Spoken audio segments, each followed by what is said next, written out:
Item ಯಾವುದೇ ಇರಲಿ try ಮಾಡಿ ಆಚಿ ಚಿಕನ್ ಮಸಾಲಾ. ಮನ್ಮೂಲ್ನಿಂದ ರಾಸಾಯನಿಕ ಮಿಶ್ರಿತ ನೀರು ಕೆರೆಗೆ ಹರಿದಿದೆ. ಕಲುಷಿತ ನೀರಿನಿಂದಾಗಿ ಸಾವಿರಾರು ಮೀನುಗಳ ಮಾರಣ ಹೋಮ ನಡೆದಿದೆ. ಮದ್ದೂರು ತಾಲೂಕಿನ ಕುದರಗುಂಡಿ ಕೆರೆಯಲ್ಲಿ ನಡೆದಿರುವಂತಹ ಆಘಾತಕಾರಿ ಘಟನೆ ಇದು. ಟ್ಯಾಂಕರ್ ತೊಳೆದಂಥ ಆಸಿಡ್ ನೀರು ಕೆರೆಗೆ ಸೇರ್ಪಡೆಯಾಗಿದೆ. ಹಾಗಾಗಿ ಆಮ್ಲಜನಕದ ಕೊರತೆಯಿಂದ ಮೀನುಗಳು ಸಾವನ್ನಪ್ಪಿರೋದು ದೃಢವಾಗಿದೆ.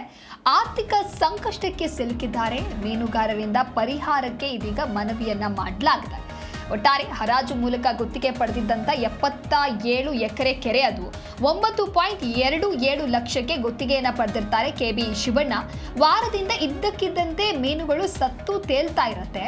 ಪ್ರಯೋಗಾಲಯದ ಪರೀಕ್ಷೆಯನ್ನ ಮಾಡಿಸಿದಂಥ ಸಂದರ್ಭದಲ್ಲಿ ಆ ರಿಪೋರ್ಟ್ ಏನ್ ಹೇಳುತ್ತೆ ಅಂತ ಹೇಳಿದ್ರೆ, ಕೆಮಿಕಲ್ ಮಿಶ್ರಿತ ನೀರು ಈ ಒಂದು ಕಾರಣಕ್ಕಾಗಿನೇ ಮೀನುಗಳು ಸಾವನ್ನಪ್ತಾ ಇದೆ ಅನ್ನುವಂಥ ಒಂದು ಭಯಾನಕ ರಿಪೋರ್ಟ್ ಹೊರಬೀಳುತ್ತೆ. ಒಟ್ಟಾರೆ ಈಗ ಮೀನುಗಳ ಸಾವಿನಿಂದಾಗಿ ಸುಮಾರು 40 ಲಕ್ಷ ನಷ್ಟ ಆಗಿದೆ. ಆರ್ಥಿಕ ಸಂಕಷ್ಟಕ್ಕೆ ಸಿಲುಕಿದ್ದಾರೆ ಮೀನುಗಾರರು.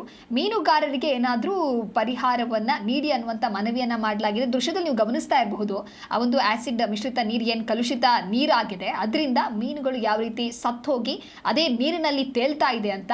ಒಟ್ಟಾರೆ ಈಗ ಮೀನುಗಾರರು ಮಾತ್ರ ಸಂಕಷ್ಟಕ್ಕೆ ಸಿಲುಕಿದ್ದಾರೆ. ಟೆಂಡರ್ ಮುಖಾಂತರ ನನಗಾಗಿತ್ತು.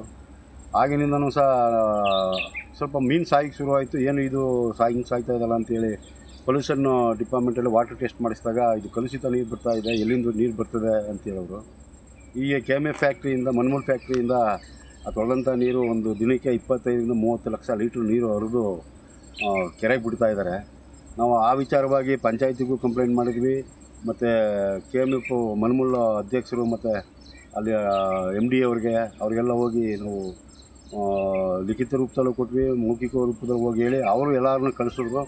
ಎಲ್ಲವನ್ನು ನೋಡಿ ಇನ್ಮೇಲೆ ನಾವು ಬಿಡಲ್ಲ ನೀರನ್ನ ಅಂತೇಳಿ ಅವರು ಹೇಳಿದ್ರು. ಆದರೂ ಅವರು 2023 ನೀರನ್ನೇ ಬಿಡ್ತಾವ್ರೆ.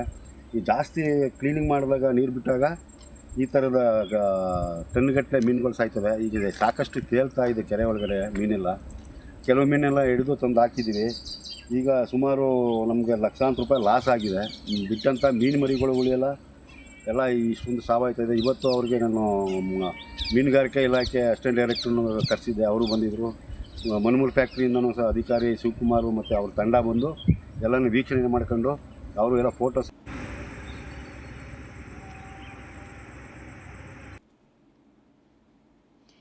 ಈ ಕುರಿತಂತೆ ಮತ್ತಷ್ಟು ಮಾಹಿತಿಯನ್ನ ನೀಡ್ತಾರೆ ನಮ್ಮ ಪ್ರತಿನಿಧಿ ಲಾರಾ ಪ್ರಸನ್ನ ದೂರವಾಣಿ ಸಂಪರ್ಕದಲ್ಲೇ. ಲಾರಾ ಪ್ರಸನ್ನ, ಇನ್ನು ಕಲುಷಿತ ನೀರಿನಿಂದ ಸಾವಿರಾರು ಮೀನುಗಳು ಸಾವನ್ನಪ್ಪಿದೆ, ತೇಲ್ತಾ ಇದೆ ಅಂತ ಹೇಳಿದ್ರೆ, ಟ್ಯಾಂಕರ್ ತೊಳೆದಂಥ ಆಸಿಡ್ ವಾಟರು ಕೆರೆಗೆ ಹೋಗಿ ಹೇಗೆ ಸೇರತ್ತೆ? ಇದ್ರ ಯಾರು ರಾಂಗ್, ಯಾರು ಮಿಸ್ಟೇಕ್ ಅಂತ ಗೊತ್ತಾಗ್ತದೆ? ಏನಾದರೂ ಕ್ರಮವನ್ನು ಕೈಗೊಳ್ಳಲಾಗುತ್ತಾ, ಹೇಗೆ? ಅದು ದಿವ್ಯದಾಸ್, ಮನ್ಮೂಲ್ನಿಂದ ಈಗ ಕೆರೆಗೆ ನೀರು ಹರಿದಂತ ಪರಿಣಾಮ ರಾಸಾಯನಿಕ ಮಿಶ್ರಿತ ವಿಷದ ನೀರು ಕೆರೆಯನ್ನ ಕೂಡ ಸೇರಿದೆ ಅಂತ ಹೇಳಿ ಕೂಡ ಒಂದು ಆರೋಪವನ್ನ ಕೂಡ ಮಾಡಿರುವಂತದ್ದು. ಕೆರೆಯಲ್ಲಿದ್ದ ಸಾವಿರಾರು ಮೀನುಗಳು ಈಗ ಮಾರಣ ಹೋಮವನ್ನ ಕೂಡ ಆಗಿರುವಂತದ್ದು. ಮದ್ದೂರು ತಾಲೂಕಿನ ಕುದ್ರುಗುಂಡಿ ಗ್ರಾಮದ ಕೆರೆಯಲ್ಲಿ ಈ ರೀತಿಯಾದಂತಹ ಒಂದು ಘಟನೆ ಕೂಡ ಈಗ ಸಂಭವಿಸಿರುವಂತದ್ದು. ಏನು ಒಂದು ಆಯಿಲ್ ನ ಟ್ಯಾಂಕರ್ ನ ಕ್ಲೀನ್ ಮಾಡಲು ಆಸಿಡ್ ಅನ್ನ ಬೆರೆಸಿ ಏನು ಒಂದು ಕ್ಲೀನ್ ಮಾಡ್ತಾರೆ, ಆ ನೀರು ಆಮ್ಲಜನಕ ಮತ್ತು ಸ್ವಚ್ಛತೆ ಕೊರತೆಯಿಂದಾಗಿ ಈಗ ಏನು ಪಕ್ಕದ ಕಾಲುವೆಯನ್ನ ಕೂಡ ಸೇರುವಂತದ್ದು. ಕಾಲುವೆಯ ನೀರು ಏನು ನೇರವಾಗಿ ಕೆರೆಗೆ ಕೂಡ ಹರಿದು ಬರ್ತದೆ ಎನ್ನುವ ಒಂದು ಮಾಹಿತಿ ಕೂಡ ಇರುವಂತದ್ದು. ಆ ಒಂದು ಹಿನ್ನೆಲೆಯಲ್ಲಿ ಈಗ ಮೀನುಗಳು ಸಾವನ್ನಪ್ಪಿರುವ ಬಗ್ಗೆ ಈಗಾಗಲೇ ಪ್ರಾಥಮಿಕ ತನಿಖಾ ವರದಿಯನ್ನ ಕೂಡ ಈಗ ಸಲ್ಲಿಸಿರುವಂತದ್ದು. 77 ಎಕರೆ ವಿಸ್ತೀರ್ಣವನ್ನು ಹೊಂದಿರುವಂತಹ ಕೆರೆಯಲ್ಲಿ ಬಹಳಷ್ಟು ವರ್ಷಗಳಿಂದ ಕೆರೆಯಲ್ಲಿ ಮೀನನ್ನ ಕೂಡ ಸಾಗಾಣಿಕೆ ಮಾಡಿ ಹರಾಜು ಮೂಲಕ ಗುತ್ತಿಗೆಯನ್ನ ಕೂಡ ನೀಡಲಾಗುತ್ತೆ. ಮೀನು ಸಾಗಾಣಿಕೆಯಿಂದಾಗಿ ಗುತ್ತಿಗೆ ಪಡೆದಿದ್ದಂತ ಗ್ರಾಮದ ಶಿವಣ್ಣ ಎಂಬರು ಈಗ 9 ಲಕ್ಷದಷ್ಟು ಕೂಡ